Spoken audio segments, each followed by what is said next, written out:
Good morning everyone, welcome to exam orbit classes. आज है 28 जुलाई और आज के इस सेशन में 28 जुलाई से बनने वाले सभी महत्वपूर्ण क्वेश्चंस को डिस्कस करेंगे। तो सबसे पहले नज़र डालते हैं आज की महत्वपूर्ण सुर्खियों पर। 36वें राष्ट्रीय खेलों के लिए गिर के शेर वाला प्रतीक चिन्ह हुआ लॉन्च। भारत ने 5 नए रामसर स्थलों को किया नामित। हरियाणा के मुख्यमंत्री मनोहर लाल खट्टर ने किया पुलिस के स्मार्ट ई बीट सिस्टम का शुभारंभ। त्रिपुरा सरकार ने 21 परियोजनाओं के लिए पूर्वोत्तर अंतरिक्ष अनुप्रयोग केंद्र के साथ समझौते पर किए हस्ताक्षर। भारत के पहले मस्तिष्क स्वास्थ्य क्लिनिक का बेंगलोर में किया गया उद्घाटन। भारत ने फिलिस्तीन शरणार्थियों के लिए संयुक्त राष्ट्र राहत और कार्य एजेंसी के लिए 2.5 मिलियन अमेरिकी डॉलर का दिया योगदान। गरीबों के मसीहा और 1 रुपए वाले डॉक्टर के नाम से प्रसिद्ध पद्मश्री डॉक्टर सुशोभन बंदोपाध्याय का हुआ निधन। एशियाई विकास बैंक ने हिमाचल प्रदेश में सुरक्षित पेयजल और स्वच्छता परियोजना के लिए ऋण को दी मंजूरी। बीसीसीआई का नया टाइटल स्पॉन्सर बना मास्टर कार्ड। नकुल जैन बने पेटीएम पेमेंट सर्विसेज लिमिटेड के सीईओ। अब डिस्कस कर लेते हैं फ्रेंड्स कल की क्लास के बारे में। कल के सेशन में हम लोगों ने क्या क्या पढ़ा था, क्विक रिवीजन करेंगे। इंदरमीत गिल, फ्रेंड्स इंदरमीत गिल ये विश्व बैंक यानी कि वर्ल्ड बैंक के मुख्य अर्थशास्त्री के रूप में इन्हें नामित किया गया है। चीन ने अपने स्थायी अंतरिक्ष स्टेशन के लिए दूसरा अंतरिक्ष मॉड्यूल सफलतापूर्वक लॉन्च कर दिया है। संयुक्त त्रिसेवा थिएटर कमांड के गठन की घोषणा की गई है रक्षा मंत्री राजनाथ सिंह के द्वारा। बजराम बेगस ने अल्बानिया के नए राष्ट्रपति के रूप में शपथ ले ली है। आंध्र प्रदेश सरकार ने फैमिली डॉक्टर प्रोजेक्ट लागू करने की घोषणा की है। कौशिक राजशेखर को वैश्विक ऊर्जा पुरस्कार 2022 से सम्मानित किया गया है। भारत और अमेरिका के बीच संबंधों को मजबूत करने में उनकी भूमिका के लिए US India strategic partnership forum द्वारा मनोज मुकुंद नरवणे जी को सम्मानित किया गया है। टेनिस टूर्नामेंट स्विच ओपन 2022 में पुरुष एकल का खिताब जीत लिया है कैस्पर रूट ने। Formula 1 race French grand prix 2022 का खिताब जीत लिया है मैक्स वेरस्टेपेन ने। 69वीं सीनियर पुरुष राष्ट्रीय कबड्डी चैंपियनशिप 2022 का खिताब जीत लिया है भारतीय रेलवे ने और भारतीय रेलवे ने यह खिताब महाराष्ट्र को हराकर जीता है। तो फ्रेंड्स ये था कल का करंट अफेयर। अगर डिटेल से जानना है तो कल की क्लास जरूर देख लीजिएगा। चलिए डिस्कस करते हैं आज के सेशन का फर्स्ट क्वेश्चन। पाला अर्धभूमि जिसे रामसर साइट के रूप में नामित किया गया है किस राज्य में स्थित है। तो फ्रेंड्स आप सभी को बता दें कि भारत द्वारा हाल ही में 5 नए रामसर साइट घोषित की गई है जिसमें से पाला अर्धभूमि भी शामिल है। अब ये पाला अर्धभूमि जो है ना ये है मिजोरम राज्य में। याद रखेंगे आगामी परीक्षा के पॉइंट ऑफ व्यू से ये क्वेश्चन बहुत इंपॉर्टेंट है। 5 जो रामसर साइट घोषित की गई है उसमें से 3 तमिलनाडु में है, 1 मिजोरम में है और 1 मध्य प्रदेश में है। आइए डिस्कस कर लेते हैं इनके नाम के बारे में क्योंकि आगामी परीक्षा के पॉइंट ऑफ व्यू से इम्पोर्टेंट है। ठीक है, तो तमिलनाडु के 3 स्थानों को रामसर साइट घोषित किया गया है जिसमें है करिकिली पक्षी अभयारण्य, पल्लीकरनई मार्स रिजर्व फॉरेस्ट और पिचबरम मैंग्रोव। अगर आपसे एग्जाम में पूछ लिया जाए कि खबरों में रहा करिकिली पक्षी अभयारण्य किस राज्य में है तो फ्रेंड्स याद रखेंगे तमिलनाडु राज्य में है। ठीक है, मिजोरम की पाला अर्धभूमि को शामिल किया गया है और 5वें नंबर पर मध्य प्रदेश के सांक सागर को शामिल किया गया है। अब देश में रामसर स्थलों की कुल संख्या कितनी हो गई है फ्रेंड्स, तो 49 से बढ़कर अब हो गई है 54। नंबर याद रखेंगे, हो सकता है आपसे पूछ लिया जाए। आगे डिस्कस कर लेते हैं मोस्ट इंपोर्टेंट पॉइंट परीक्षा की दृष्टि से। हाल ही में शामिल किए गए रामसर साइट में जो स्थान है उनके बारे में डिस्कस करेंगे। खिजड़िया वन्यजीव अभयारण्य जिसे 2 फरवरी 2022 को रामसर स्थल में घोषित किया गया था और ये कहाँ पर है फ्रेंड्स, तो ये है गुजरात राज्य में। बखीरा वन्यजीव अभयारण्य इसे भी रामसर में शामिल किया गया है और फ्रेंड्स ये उत्तर प्रदेश में है। याद रखिएगा आगामी परीक्षा जो उत्तर प्रदेश में होने वाली है उसके पॉइंट ऑफ व्यू से ये क्वेश्चन महत्वपूर्ण है।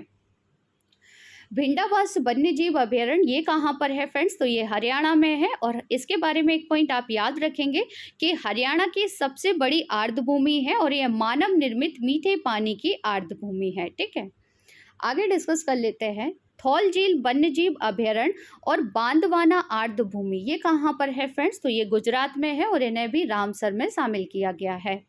सुल्तानपुर राष्ट्रीय उद्यान ये हरियाणा में है। कीतम झील उत्तर प्रदेश में है। त्योसर आर्द्रभूमि क्षेत्र फ्रेंड्स ये कहाँ पर है? तो ये लद्दाख में है और ये भी रामसर स्थल है। ठीक है, केवला देव घाना ये कहाँ पर है? तो ये राजस्थान में है और ये भी रामसर स्थल है। अष्टीमुडी आर्द्रभूमि ये कहाँ पर है फ्रेंड? तो ये है केरल में। ये सभी कौन से हैं? तो जो कि हाल ही में किए गए हैं, यानी कि हाल ही में इन्हें रामसर स्थल घोषित किया गया है, इसलिए याद रखिएगा। आगे डिस्कस कर लेते हैं रामसर कन्वेंशन के बारे में। तो फ्रेंड्स जो रामसर कन्वेंशन है ये हुआ था 2 फरवरी 1971 को। ठीक है, इसीलिए क्या किया जाता है कि विश्व आर्द्रभूमि जो दिवस मनाया जाता है वो 2 फरवरी को मनाया जाता है। रामसर स्थान ये कहाँ पर है फ्रेंड्स? तो ये ईरान में है और ये कई बार एग्जाम में पूछा गया है कि रामसर स्थान कहाँ पर है, तो याद रखेंगे ईरान में है। फ्रेंड्स अगर आप लोग पहली बार चैनल पर विजिट कर रहे हैं तो चैनल को सब्सक्राइब कर लीजिएगा और साथ ही बेल आइकन दबाना बिल्कुल ना भूलें, जिससे आप लोगों को क्लास का नोटिफिकेशन सबसे पहले मिल जाएगा। अगर आप लोगों को क्लास अच्छी लग रही है तो ज़्यादा से ज़्यादा शेयर कीजिएगा और लाइक कीजिएगा। फ्रेंड्स आपको बता दें कि इस क्लास में बिल्कुल कम से कम समय में आपको ज़्यादा से ज़्यादा इन्फॉर्मेशन मिलेगी, तो बने रहिए क्लास के लास्ट तक। क्लास को एक बार शेयर जरूर कर दीजिए। चलिए आगे डिस्कस कर लेते हैं आर्द्रभूमि किसे कहते हैं फ्रेंड्स। तो आर्द्रभूमियां पानी में स्थित मौसमी या स्थायी पारिस्थितिकी तंत्र है।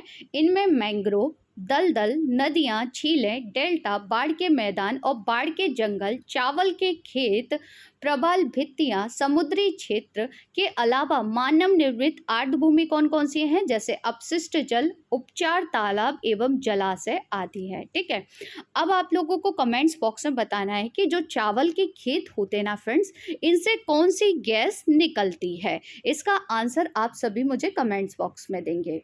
नेक्स्ट क्वेश्चन डिस्कस करेंगे। गुजरात में होने वाले 36वें राष्ट्रीय खेल 2022 के लोगों में कौन सा जानवर शामिल है? तो फ्रेंड्स आप सभी को बता दें कि 36वें राष्ट्रीय खेल यानी कि जो राष्ट्रीय खेल हो रहे हैं इनकी मेज़बानी पहली बार कर रहा है गुजरात, और इसका हाल ही में लोगो जारी कर दिया गया है।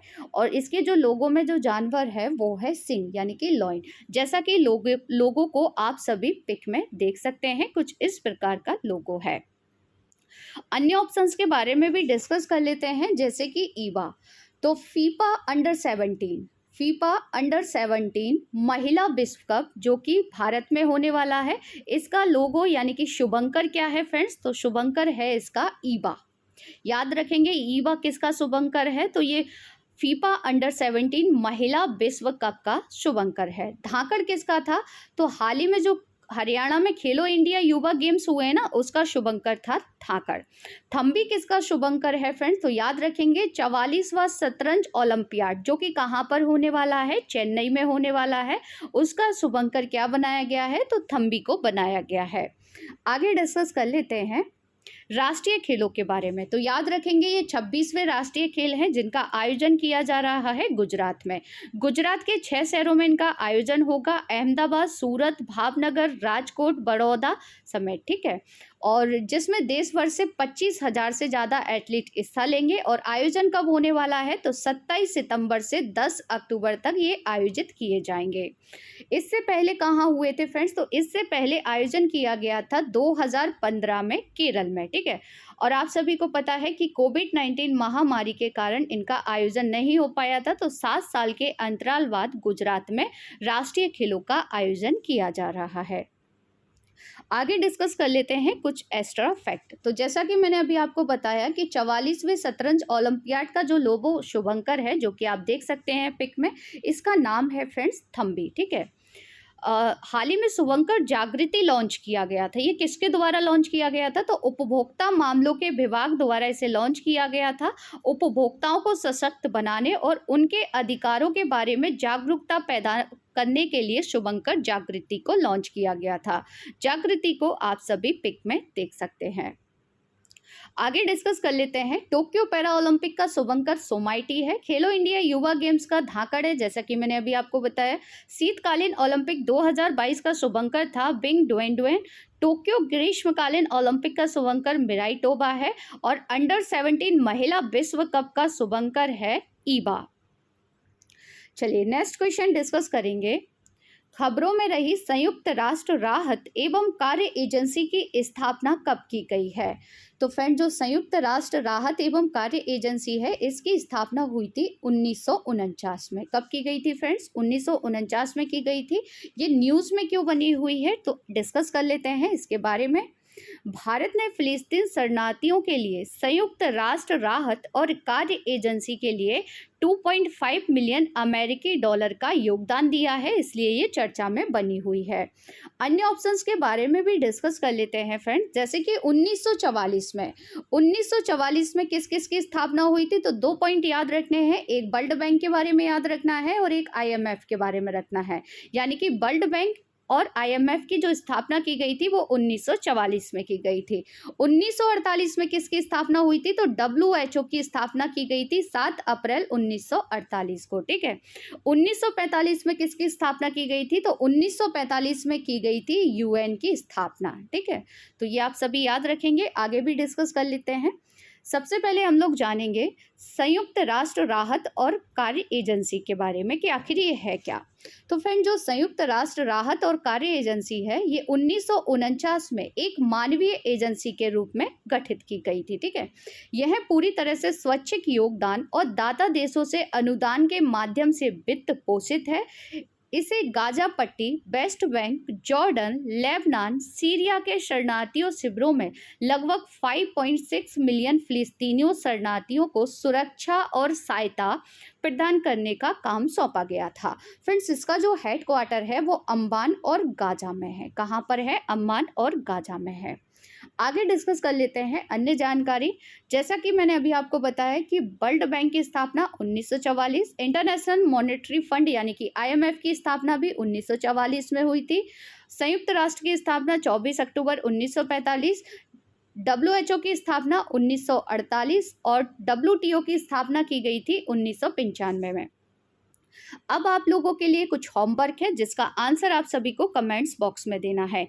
ये जितने भी संगठन मैंने अभी आपको बताए ना, जल्दी से कमेंट्स बॉक्स में इन सब के हेड क्वार्टर के नाम लिख दो। जैसे वर्ल्ड बैंक का, IMF, संयुक्त राष्ट्र और WHO, WTO, इन सब के हेड क्वार्टर कहाँ पर है, उनका आंसर आप सभी को कमेंट्स बॉक्स में देना है। ये आप सभी के लिए आज का होमवर्क है। चलिए नेक्स्ट क्वेश्चन डिस्कस कर लेते हैं। एशियाई विकास बैंक ने किस राज्य में सुरक्षित पेयजल और स्वच्छता परियोजना के लिए 96.3 मिलियन अमेरिकी डॉलर के ऋण को मंजूरी दे दी है? तो ये ऋण दिया गया है हिमाचल प्रदेश को। किसके द्वारा दिया गया है फ्रेंड्स? तो एशियाई विकास बैंक के द्वारा ये ऋण दिया गया है। हिमाचल प्रदेश को ग्रामीण पेयजल सुधार और आजीविका परियोजना के तहत ऋण प्रदान किया गया है।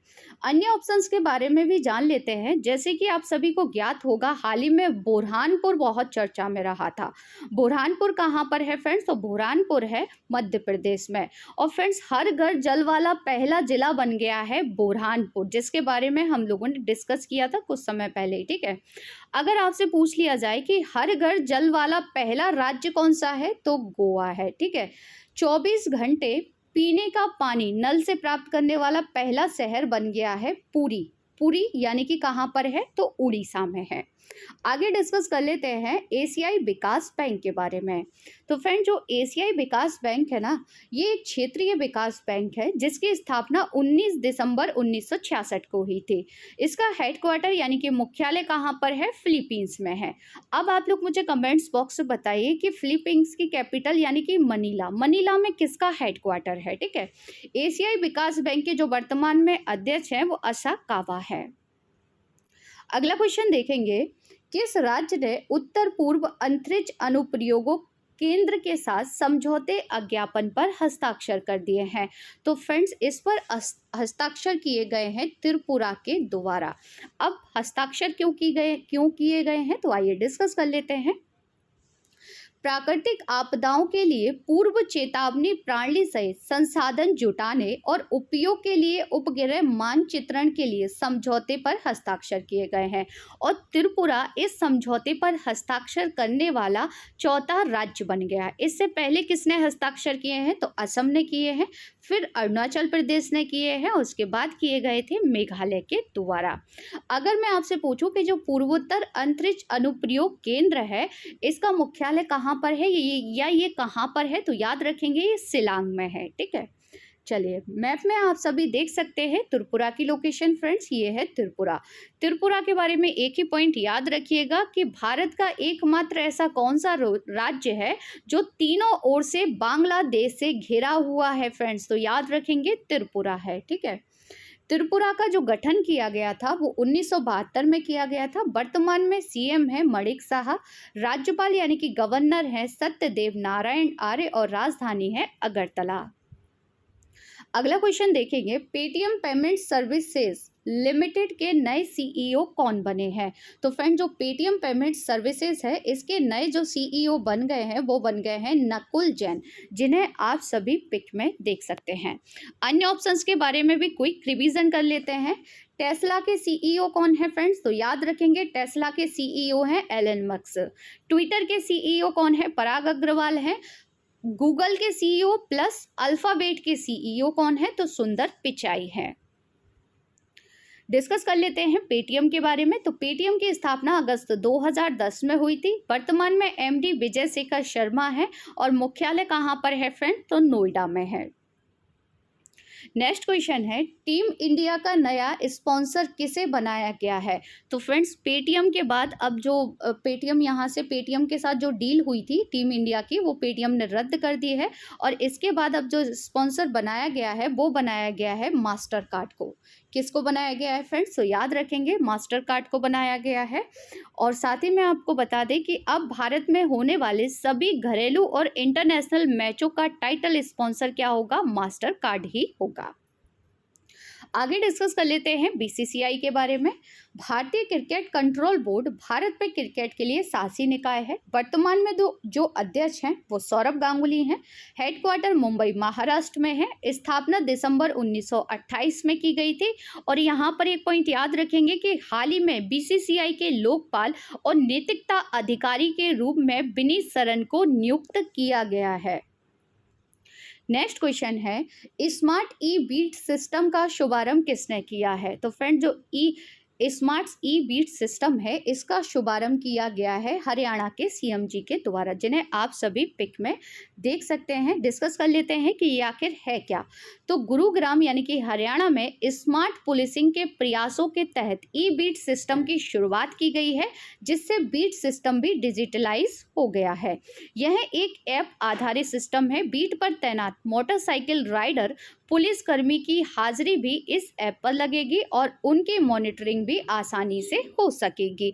तो कुल मिलाकर ये जो लॉन्च किया गया है वो पुलिस विभाग के लिए लॉन्च किया गया है। किसके द्वारा? हरियाणा के द्वारा। हरियाणा के वर्तमान में सीएम कौन है? तो मनोहर लाल खट्टर हैं। हरियाणा के राज्यपाल यानी कि गवर्नर बंडारू दत्तात्रेय हैं। लोकसभा सीटें 10 हैं, राज्यसभा सीटें 5 हैं। और अगर आपसे पूछ लिया जाए कि कालेसर नेशनल पार्क और सुल्तानपुर राष्ट्रीय उद्यान ये कहाँ पर हैं? तो हरियाणा में है।